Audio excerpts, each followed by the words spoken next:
Hello दोस्तों, one day exam की किसी भी एग्ज़ाम की तैयारी कर रहे हैं तो दोस्तों वनडे एग्ज़ाम की सभी एग्ज़ामों की तैयारी इस चैनल पर कराई जाती है दोस्तों आज मैं इस वीडियो में पॉलिटी से संबंधित कुछ महत्वपूर्ण प्रश्नों को लेकर आया हूं जो परीक्षाओं की दृष्टि से बहुत ही महत्वपूर्ण हैं और परीक्षाओं में पूछे जाने की संभावनाएं हैं। तो चलिए दोस्तों, बिना किसी देरी के हम लोग अपने पहले प्रश्न की तरफ बढ़ते हैं और पहला प्रश्न हमारा कह रहा है कि दिए गए विकल्पों में से लोकसभा के अध्यक्ष अपना त्यागपत्र किसे सौंपते हैं। हमारा ऑप्शन है उपराष्ट्रपति को, ऑप्शन बी है लोकसभा उपाध्यक्ष को, ऑप्शन सी है राष्ट्रपति को और ऑप्शन डी है क्या तो प्रधानमंत्री को। तो बात किया जाए दोस्तों तो लोकसभा के अध्यक्ष की, तो लोकसभा के जो अध्यक्ष होते हैं वो अपना त्यागपत्र किसे देते हैं। तो जल्दी जल्दी से बताएं दोस्तों इस प्रश्न का सही जवाब क्या होगा। तो लोकसभा के अध्यक्ष की बात किया जाए दोस्तों तो लोकसभा के जो अध्यक्ष होते हैं वो अपना त्यागपत्र लोकसभा के उपाध्यक्ष को देते हैं। किसको देते हैं दोस्तों, तो लोकसभा के उपाध्यक्ष को देते हैं। ठीक है दोस्तों, हमारा प्रश्न है, इस प्रश्न से एक ये है कि लोकसभा के अध्यक्ष को शपथ कौन दिलाता है। ठीक है दोस्तों, चलिए आगे हम लोग बढ़ते हैं। कमेंट में बताइएगा कि शपथ कौन दिलाता है। चलिए आगे बढ़ते हैं हम लोग। प्रश्न नंबर 2 कह रहा है कि किस अनुसूची में 22 भाषाओं को मान्यता दी गई है। क्या 7वीं अनुसूची में, ऑप्शन बी कह रहा है 6ठी अनुसूची में, ऑप्शन सी कह रहा है 8वीं अनुसूची में और ऑप्शन डी क्या कह रहा है तो पहली अनुसूची में। तो दोस्तों भाषाओं की बात किया जाए तो हमारे मूल संविधान में कितनी भाषाएं थी तो 14 भाषाएं थी। कितनी भाषाएं थी तो 14 भाषाएं थी। ठीक है दोस्तों, 21वें संविधान संशोधन के द्वारा एक भाषा और जोड़ी गई, क्या तो सिंधी को जोड़ी गई। ठीक है दोस्तों, बात करते हैं 71वें संविधान संशोधन की, तो तीन भाषा और जोड़ी गई। कौन कौन, तो नेपाली, मणिपुरी और कोंकणी। ठीक है दोस्तों, तो कितनी हो गए 14, 1 15, 15 3 18। ठीक है दोस्तों, तो 92वां संविधान संशोधन आता है जिसमें 4 भाषाओं को और जोड़ा जाता है, जिससे कि हमारी कितनी भाषाएं हो गई हैं टोटल। तो संविधान की बात किया जाए तो 22 भाषाएं हैं। ठीक है दोस्तों, तो प्रश्न में ये कह रहा है कि किस अनुसूची में आती हैं। ठीक है दोस्तों, तो बात किया जाए अनुसूची की, तो अनुसूची हमारा क्या हो जाएगा, ऑप्शन नंबर सी 8वीं अनुसूची में हमारा 22 भाषाओं का वर्णन है। चलिए दोस्तों आगे हम लोग बढ़ते हैं। प्रश्न नंबर 3 कह रहा है कि दल बदल के आधार पर निर्वाचित सदस्यों की अयोग्यता संबंधित विवरण किस अनुसूची में है। क्या दूसरी अनुसूची में है, तीसरी अनुसूची में है, 9वीं अनुसूची में है या 10वीं अनुसूची में है। ठीक है दोस्तों, तो दल बदल का जो कानून है आपको बताना है कि किस अनुसूची में है। चलिए दोस्तों, इससे एक्स्ट्रा कुछ हम जानकारी दे दे रहे हैं कि 52वां संविधान संशोधन था। कौन था 52वां संविधान संशोधन, कब तो 1985 का अधिनियम। ठीक है दोस्तों, तो ये हमारा कौन सा अनुसूची में था तो 10वीं अनुसूची था। ठीक है दोस्तों, 10वीं अनुसूची में दल बदल के आधार से संबंधित अयोग्यता दिया गया है।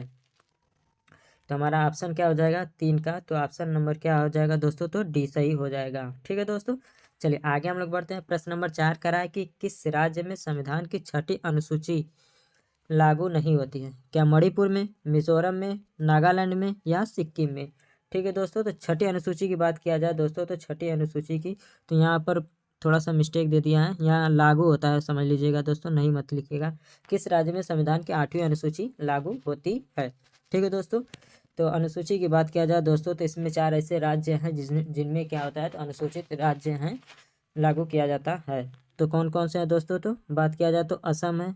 ठीक है दोस्तों, असम है, मेघालय है। कौन कौन है, असम है, मेघालय है, मिजोरम है। ठीक है दोस्तों, कौन है, मिजोरम है और कौन है तो त्रिपुरा है। कौन है तो त्रिपुरा। 4 ऐसे राज्य हैं जिनमें क्या होता है तो अनुसूचित 6वीं लागू होती है।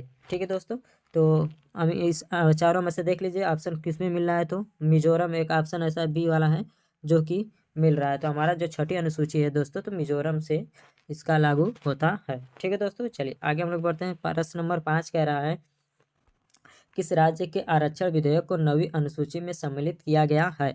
क्या राजस्थान में, पंजाब में, तमिलनाडु में या ऑप्शन नंबर डी महाराष्ट्र में। तो 9वीं अनुसूची की बात किया जाए दोस्तों, तो आरक्षण विधेयक था तो कौन से राज्य में था, तो हमारा ऑप्शन नंबर सी क्या हो जाएगा, तमिलनाडु इसका सही जवाब हो जाएगा दोस्तों।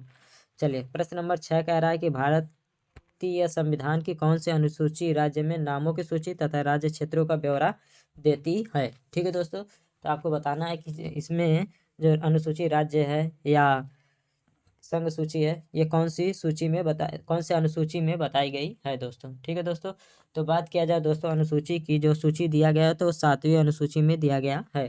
ठीक है दोस्तों, किसमें दिया गया है तो 7वीं अनुसूची में दिया गया है। चलिए दोस्तों देख लेते हैं। मूल संविधान की बात किया जाए तो संघ के लिए कितने थे तो 97 थे। कितने थे तो 97 मतलब क्षेत्र थे, लेकिन अब टोटल कितना हो गया तो 100 हो गया है। ठीक है दोस्तों, वही बात किया जाए राज्य की तो पहले कितने थे तो 66 थे। 66 से कितने कर दिए गए तो 61 हो गए। 66 क्षेत्रों में पहले राज्य को कानून बनाने का अधिकार था, लेकिन अब क्या हो गया तो 61। वही संघ की बात किया, सम की बात किया जाए जिसमें राज्य और केंद्र दोनों की भागीदारी है तो 47 थे मूल संविधान में, लेकिन वर्तमान में कितने तो 52 है। ठीक है दोस्तों, वही बात किया जाता है अनुसूची की तो 7वीं अनुसूची में संघ सूची, राज्य सूची और समवर्ती सूची का वर्णन किया गया है। चलिए आगे हम लोग बढ़ते हैं दोस्तों। प्रश्न नंबर 7 कह रहा है कि किस संशोधन द्वारा भारतीय संविधान की 9वीं अनुसूची को परिवर्तित की गई है। ठीक है दोस्तों, तो बात किया जाए दोस्तों 9वीं अनुसूची की, क्या हमारा ऑप्शन नंबर है द्वितीय संशोधन द्वारा, तृतीय संशोधन द्वारा, चतुर्थ संशोधन द्वारा, प्रथम संशोधन द्वारा। ठीक है दोस्तों, तो हम आपको बता दें कि जो प्रथम संविधान संशोधन हुआ था 1951 में, सबसे पहले यही 9वीं अनुसूची को जोड़ा गया था। ठीक है दोस्तों, किससे संबंधित था? मृदा भूमि सुधार से संबंधित था। ठीक है दोस्तों, तो प्रथम जो संविधान संशोधन है वो 9वीं अनुसूची जोड़ी गई थी, यानी कि 7वें नंबर प्रश्न का जो सही जवाब हो जाएगा हमारा ऑप्शन नंबर डी सही हो जाएगा। चलिए प्रश्न नंबर 8 में बढ़ते हैं। कह रहा है किस आर्टिकल के अंतर्गत उपराष्ट्रपति पद की व्यवस्था की गई है। क्या हमारा option number 61, option number B 63, option number C 65, option number D क्या 67। तो प्रश्न नंबर 8 की बात किया जाए दोस्तों तो प्रश्न नंबर जो 8 है इसमें जो उसका ऑप्शन नंबर बी है ये सही हो जाएगा। क्या तो आर्टिकल 63 में उपराष्ट्रपति पद की व्यवस्था की गई है। ठीक है दोस्तों, तो कौन सा तो आर्टिकल 63 में। चलिए प्रश्न नंबर 9 में कह रहा है दोस्तों वित्तीय आपात की घोषणा किस आर्टिकल के अंतर्गत होती है। क्या आर्टिकल 352, 356, 360 या 370। तो वित्तीय आपातकाल की घोषणा की बात किया जाए दोस्तों तो हमारा जो ऑप्शन नंबर सी हो जाएगा 360 क्या हो जाएगा तो वित्तीय आपातकाल की घोषणा होती है। 360 की बात किया जाए दोस्तों तो राष्ट्रपति शासन से संबंधित है। किससे है तो राष्ट्रपति शासन से संबंधित है। वही राष्ट्रीय आपात की बात किया जाए तो 352 में है। ठीक है दोस्तों, वित्तीय आपात अब तक एक बार घोषित नहीं किया गया, जबकि राष्ट्रीय आपातकाल की बात किया जाए तो 3 बार घोषित किया जा चुका है। चलिए प्रश्न नंबर 10 कह रहा है कि भारत के प्रधानमंत्री बनने के लिए न्यूनतम उम्र कितनी होनी चाहिए। क्या 25 वर्ष, 30 वर्ष या 35 वर्ष या 21 वर्ष। तो प्रधानमंत्री की बात किया जाए दोस्तों तो जो प्रश्न नंबर 10 है प्रधानमंत्री की न्यूनतम उम्र कम से कम 25 वर्ष होनी चाहिए, यानी कि हमारा ऑप्शन नंबर ए सही हो जाएगा। 30 वर्ष की बात किया जाए दोस्तों तो राज्यसभा या विधान परिषद की जो उम्र होती है वो क्या होती है तो 30 वर्ष होती है। 35 वर्ष की बात किया जाए तो दोस्तों राष्ट्रपति और राज्यपाल, कौन कौन तो राष्ट्रपति और राज्यपाल। ठीक है दोस्तों, कौन कौन तो राष्ट्रपति और राज्यपाल जो होते हैं वो 35 वर्ष के होते हैं। 21 वर्ष की बात किया जाए तो जो ग्राम प्रधान होते हैं, ग्राम के प्रधान होते हैं, उनकी उम्र न्यूनतम कितनी होनी चाहिए तो 21 वर्ष होनी चाहिए।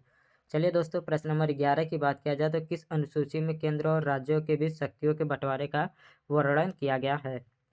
द्वितीय अनुसूची में, चौथी अनुसूची में, 7वीं अनुसूची में या 8वीं अनुसूची में। तो दोस्तों 11 नंबर प्रश्न की बात किया जाए तो 11 नंबर प्रश्न का जो सही जवाब हो जाएगा 7वीं अनुसूची हो जाएगा।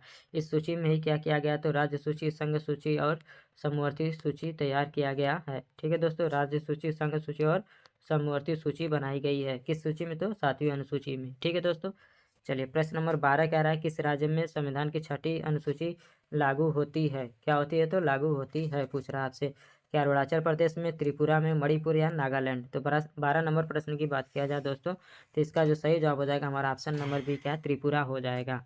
चलिए 13 नंबर प्रश्न की बात किया जाए दोस्तों तो 13 नंबर प्रश्न में कौन सा सही हो जाएगा देखते हैं। संविधान लागू होने के समय समवर्ती सूची में कितने विषय थे। पूछ रहा है संविधान जब लागू होने के समय, वर्तमान की नहीं बात कर रहा है, जब लागू हुआ था तब की बात कर रहा है। और किसमें पूछ रहा है तो समवर्ती सूची की बात कर रहा है। चलिए दोस्तों क्या हमारा 49 हो जाएगा विषय या 47 विषय, 51 विषय या 54 विषय। ठीक है दोस्तों, तो समवर्ती सूची की बात किया जाए दोस्तों तो मूल संविधान में 47 थे। ठीक है दोस्तों, लेकिन अब क्या हो गया तो 52 हो गया, यानी कि हमारा ऑप्शन नंबर बी सही हो जाएगा। वही संघ सूची की बात किया जाए तो 47 थे, वर्तमान में 100 है। राज्य सूची की बात किया जाए तो दोस्तों 66 थे, वर्तमान में कितने हैं तो 61 हो गए हैं। चलिए मूलतः राज्य सूची में कितने विषय हैं। मूलतः मतलब फिर से 66, 67, 69 या 71। तो हमने बताया राज्य सूची में कितने विषय थे तो 66, लेकिन वर्तमान में कितने हो गए हैं तो 61। ठीक है दोस्तों, तो हमारा ऑप्शन नंबर क्या हो जाएगा तो 66 विषय हैं। ठीक है दोस्तों, चलिए आगे बढ़ते हैं। वही संघ सूची में बात किया जाए तो संघ सूची में कितने थे, तो 97 थे, लेकिन वर्तमान में कितने हैं, तो 100 हैं। ठीक है दोस्तों, इसमें देखिए कन्फ्यूजन मत होइएगा, मूलतः में पूछा है। ठीक है, तो मूलतः का क्या हो जाएगा, तो हमारा सॉरी ऑप्शन नंबर बी 97। ठीक है दोस्तों, क्या तो 97 सही हो जाएगा, क्योंकि 97 मूल संविधान में थे, लेकिन वर्तमान की बात किया जाए, वर्तमान में पूछेगा तो 100 बताना है। ठीक है, चलिए 16 नंबर प्रश्न की बात किया जाए दोस्तों, तो संविधान की द्वितीय अनुसूची का संबंध किससे है, नए राज्यों के निर्माण से, महत्वपूर्ण पद अधिकारियों के वेतन भत्ते से, संसद से, या राष्ट्रपति चुनाव से। तो ऑप्शन नंबर जो बी लिखा गया है द्वितीय अनुसूची में, यही दिया गया है दोस्तों, महत्वपूर्ण पद अधिकारियों के वेतन भत्तों से संबंधित है। ठीक है दोस्तों, प्रश्न नंबर 17 की बात किया जाए दोस्तों, तो राष्ट्रीय पिछड़ा वर्ग आयोग का गठन किस आर्टिकल के अंतर्गत किया गया है, क्या 340 में, 341 में, 257 में, या 340 क में।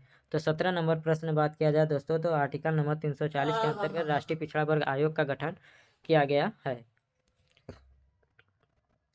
प्रश्न नंबर 18 कह रहा है कि इनमें से कौन भारत के राष्ट्रपति की इच्छा तक ही पद पर बने रह सकते हैं, क्या लोकसभा के अध्यक्ष, उच्चतम न्यायालय के न्यायाधीश, निर्वाचन आयुक्त, या राज्यपाल।